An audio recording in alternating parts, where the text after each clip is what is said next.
সুপ্রিয় সপ্তম শ্রেণীর হিন্দু ধর্মের শিক্ষার্থী ভাই বোনেরা, আশা করি তোমরা সকলেই ভালো আছো।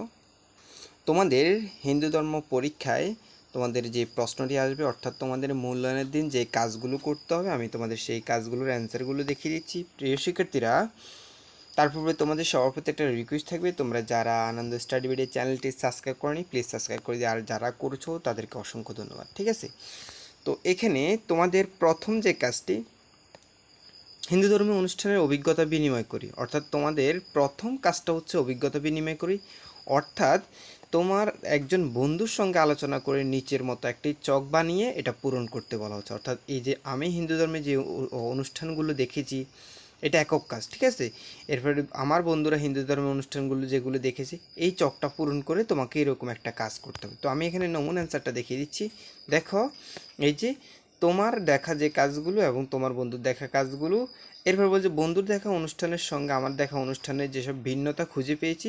যদি ভিন্নতা খুঁজে পাও তাহলে লিখবে, আর যদি না পাও তাহলে ভিন্নতা নেই। ঠিক আছে, আচ্ছা, 2 নাম্বার কাজকে আমরা এটা একটু দেখে নিই, তাহলে 1 নাম্বার কাজ আমাদের শেষ। 2 নাম্বার কাজ হচ্ছে তোমাদের বিধিবিধানের কথা জানাই।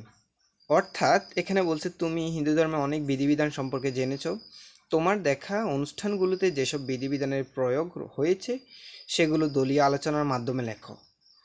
এই যে আমাদের কাজ হচ্ছে 2, যে বিধিবিধান সম্পর্কে আমাদেরকে লিখতে বলা হচ্ছে। ঠিক আছে, তাহলে আমরা বিধিবিধান সম্পর্কে লিখবো। তো এখানে দেখো, এই যেখানে হিন্দু ধর্মের বিধিবিধান সম্পর্কে আমি কিন্তু এগুলো ওয়েবসাইট থেকে খুঁজে খুঁজে এগুলোর অ্যান্সারগুলো লিখেছি। তোমরা বিধিবিধান সম্পর্কে, তোমাদের ধর্ম সম্পর্কে তোমরা আরও বেশি জানো, জাস্ট আমি কীভাবে লিখতে হবে সেই ফরম্যাটটা দেখিয়ে দিচ্ছি। যে এই যে ধর্মের অ্যান্সারগুলো, জাস্ট তোমরা তোমাদের ধর্মের বিধিবিধান সম্পর্কে এভাবে এই পয়েন্ট আকারে বিষয়গুলো লিখবে। ঠিক আছে, আশা করি বুঝছো। এরপরে দেখো, এরপরে 3 নম্বরে যে নিমন্ত্রণ পত্র তৈরি করে, এটা খুব ইম্পর্টেন্ট। দেখো, নিমন্ত্রণ পত্র তৈরি করো।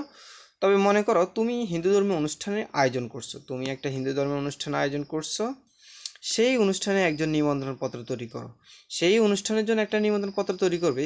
তবে নিমন্ত্রণ পত্রে যে বিষয়টা থাকতে হবে, নিমন্ত্রণ পত্রে একটা চিঠি লিখবে। ঠিক আছে, অনুষ্ঠানে শ্লোক মন্ত্র প্রার্থনা লিখতে হবে এবং অনুষ্ঠানের ধারাবাহিক সূচিপত্র তৈরি করতে হবে।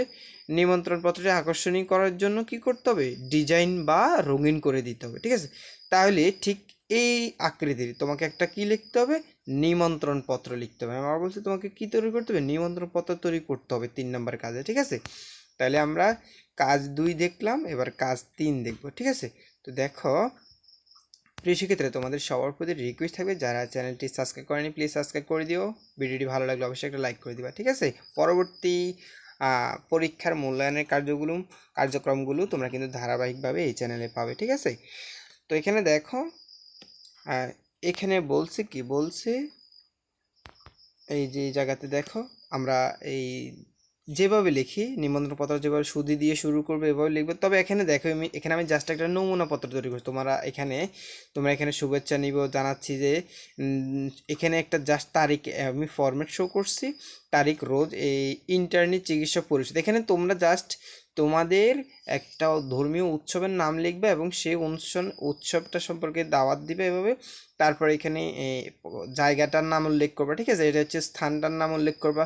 তারপর অনুষ্ঠান সূচি কখন কি হবে এখানে বিস্তারিত লিখতে হবে। ঠিক আছে, এরপরে তোমার ধন্যবাদে তোমার নাম এবং তোমার ঠিকানাটা আবার এখানে লিখতে হবে। ঠিক আছে, এটা হচ্ছে মূলত ফরম্যাট, যেই ফরম্যাট অনুযায়ী তোমাকে লিখতে হবে সেই ফরম্যাটটা আমি তোমাদেরকে দেখিয়ে দিয়েছি। ঠিক আছে, তোমরা জাস্ট তোমাদের একটা অনুষ্ঠানে ইনভাইট করে অনুষ্ঠানে কি কি কার্যক্রম করবা সেগুলো এখানে তুলে ধরবা। ঠিক আছে, আশা করি তোমরা বুঝছো প্রিয় শিক্ষার্থীরা। তো তোমাদের ধন্যবাদ জানাচ্ছি, রিকোয়েস্ট থাকবে চ্যানেলটি সাবস্ক্রাইব করে পাশে থাকার জন্য।